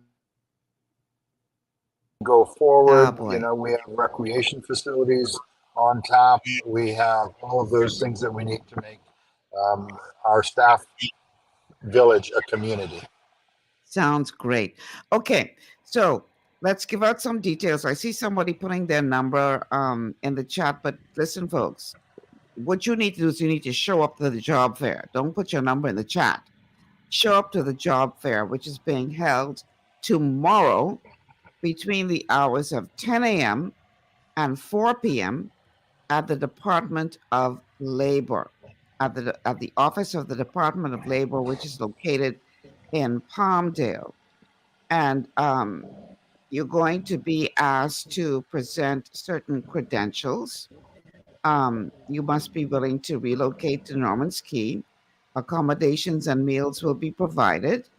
And the following credentials will be required: a minimum of 2 years in the required field, passport, an IB card, passport photo, and police record. I need you guys listening to grab a pen and a paper or whatever you need to record this number, because you will have to schedule your interview.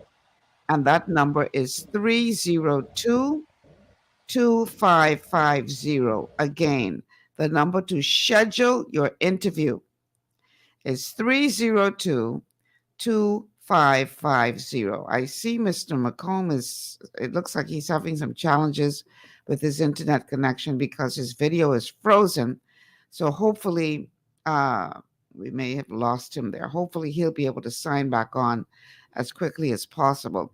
So in the meantime, here are some of the positions that they're looking to hire for in the short term. I'll go ahead and list those while we're waiting for Mr. McComb to get back into the stream.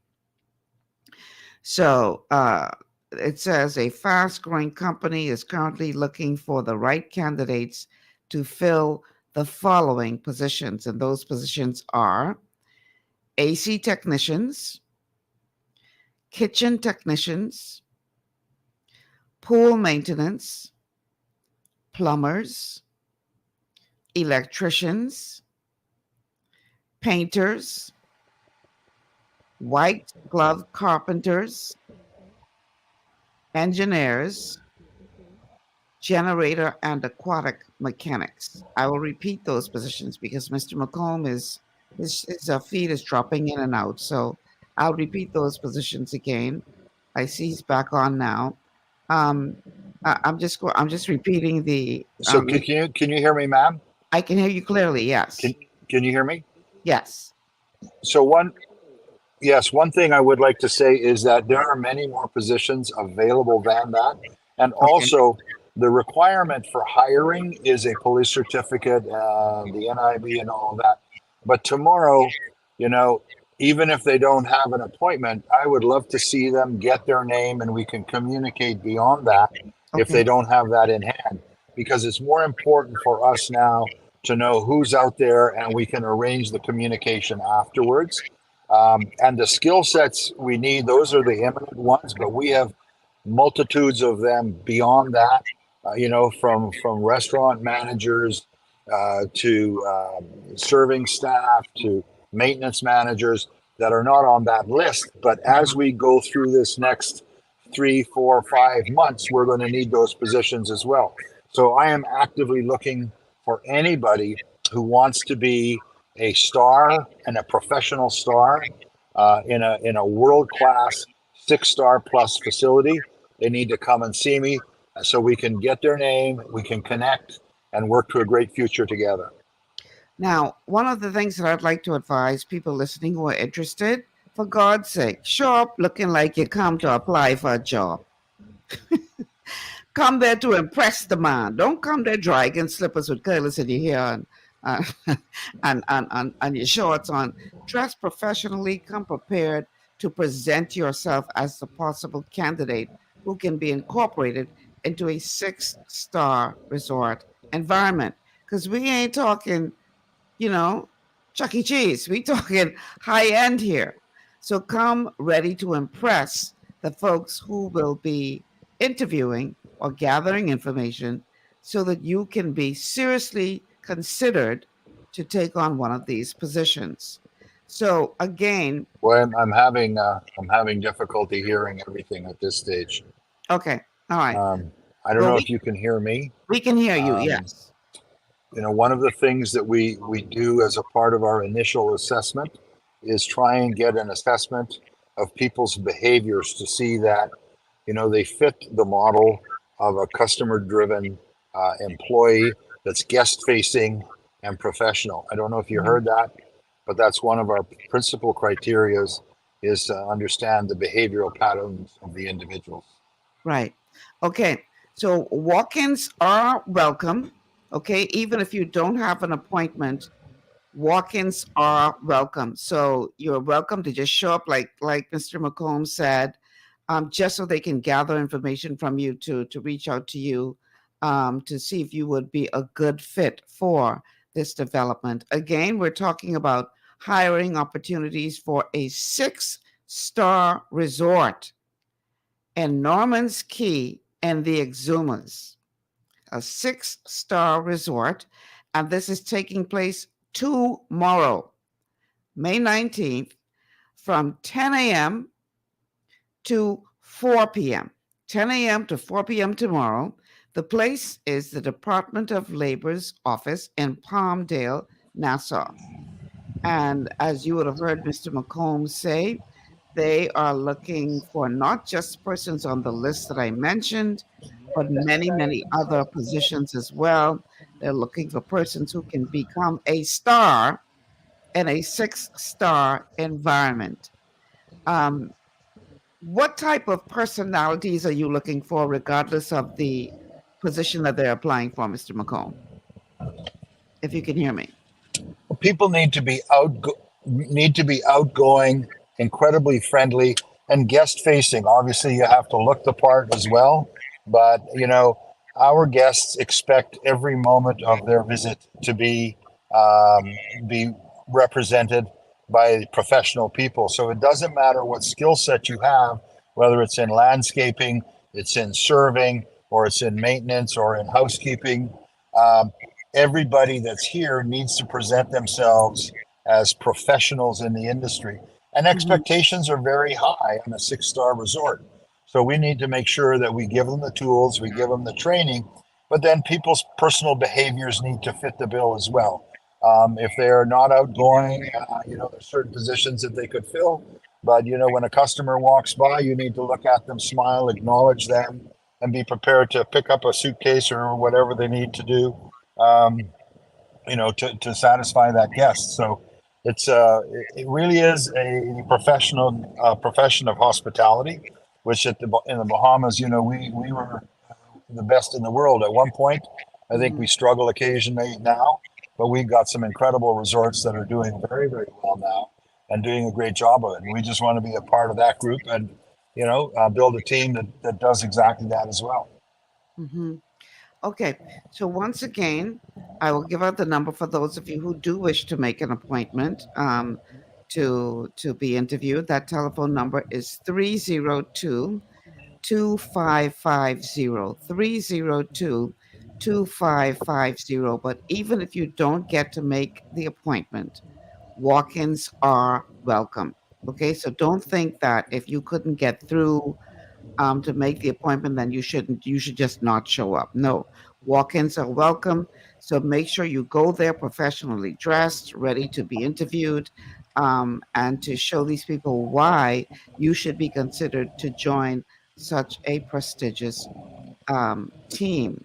Again, just some of the positions that are available, not all, but some of the positions that are available. Again, AC technicians, kitchen technicians, pool maintenance, plumbers, generator and aquatic mechanics, electricians, painters, white glove carpenters, engineers, and in short order, they're going to be looking to fill other positions as well, restaurant managers, servers, etc.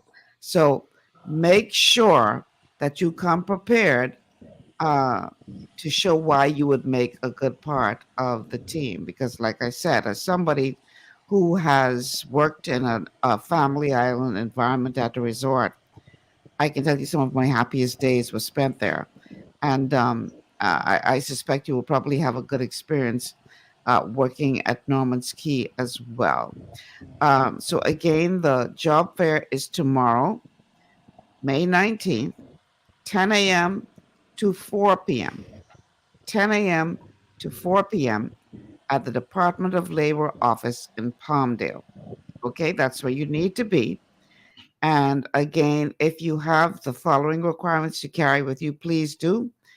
A minimum, you need to have a minimum of 2 years in a required field. You need to have a passport, a current passport, an NIB card, passport photos, and a current police record, a clean police record to be considered. And those are just the general requirements. Clearly, when you're talking about specific positions that are going to be offered, then there will be additional requirements as it relates to those positions. Mr. McComb, how confident are you that you're going to be able to find the right mix of people right from here in the Bahamas to make your team complete? Tell us how important that is to your organization to make sure you get the right mix of people right from here in the Bahamas to make this team complete. Well, I've worked in the tourism industry in the Bahamas for a lot of years, from Blue Lagoon on, and then at the Nassau Container Port. And I have always found that the Bahamian people have the talent and the skill set. It's about finding the right person, finding the right opportunity, and then presenting the right opportunity. I am confident that most of these positions can be filled locally.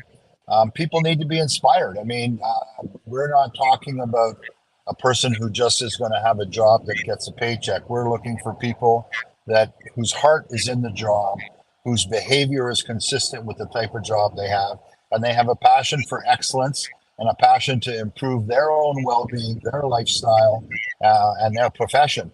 Those passionate, committed people can succeed, and we'll give them every opportunity to do so. But the expectation is hard. I mean, we're not talking about just a ground level labor position. We're talking about people that want to make this hospitality side of our industry a profession.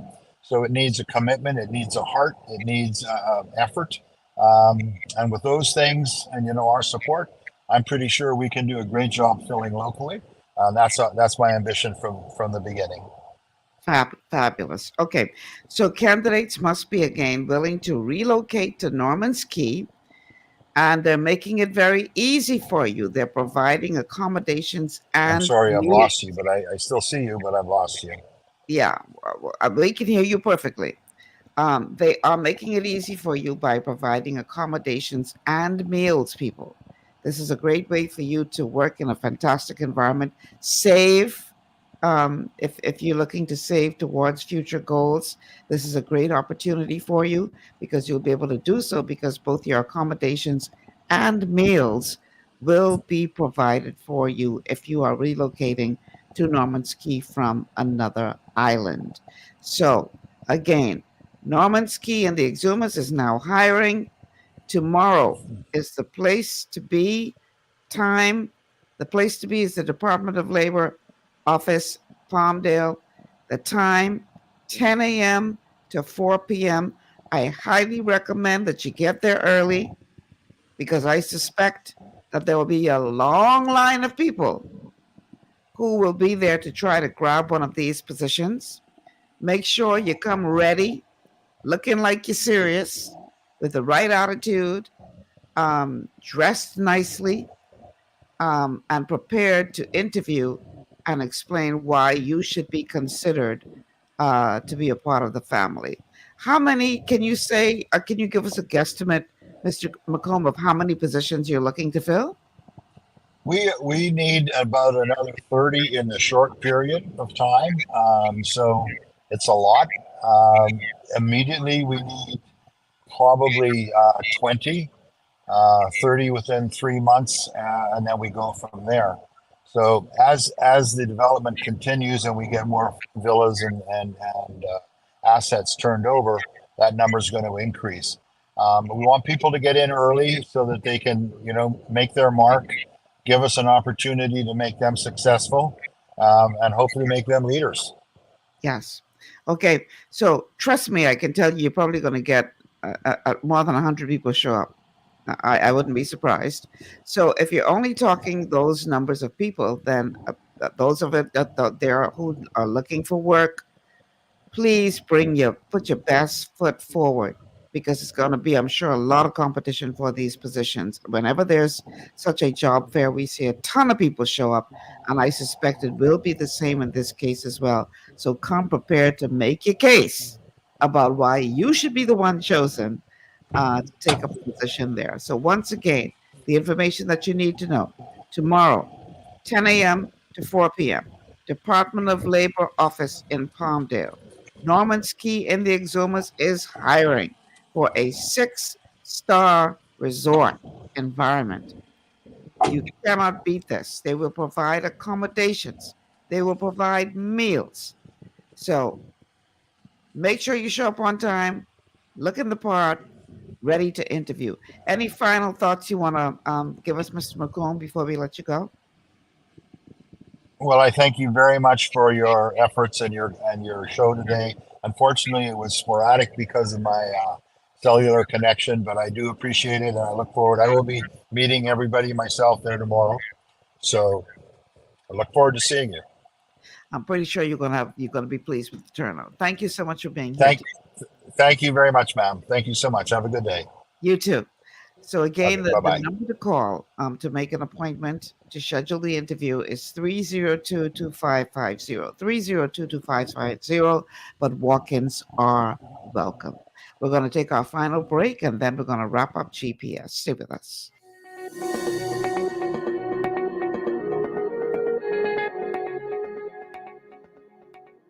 Global Paradigm Shift will return after this.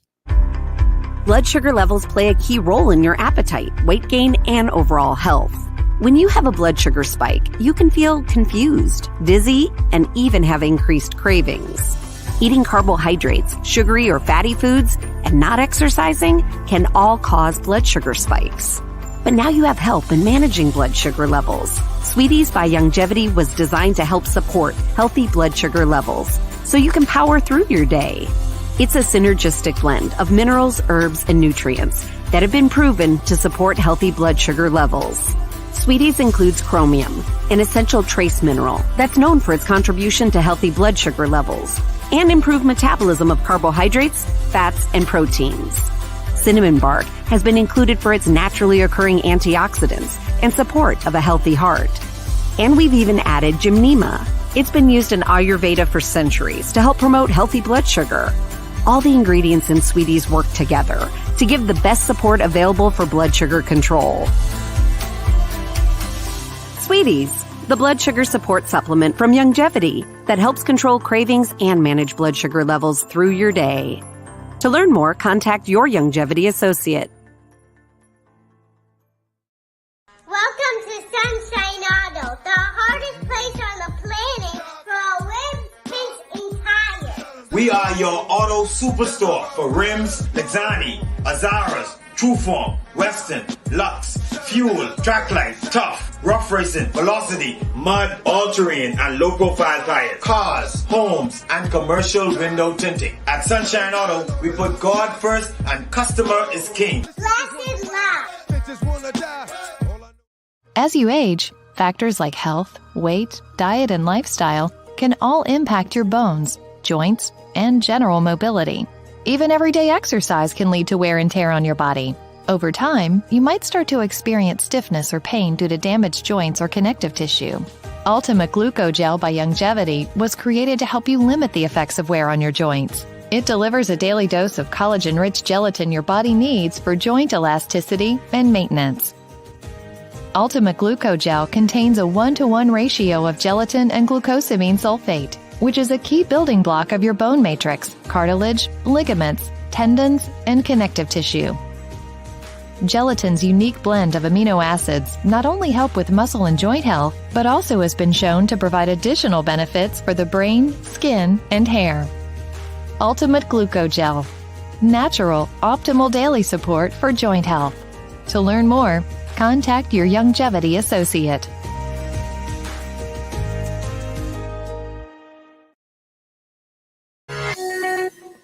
That is our time for GPS today. I'm Michelle Malcolm. Thank you so much for tuning in. We do appreciate you. Tomorrow is Friday already? Good Lord, good Lord, good Lord. Anyhow, time is fly when you're having fun. Tomorrow is a TGIF Open Line show. We're going to be talking about the week that was. Got a lot of ground to cover when you or my co-host will talk about whatever you want to talk about. Until then, I'm Michelle Malcolm. Thank you so much for tuning in, and I'll see you guys tomorrow. Take care.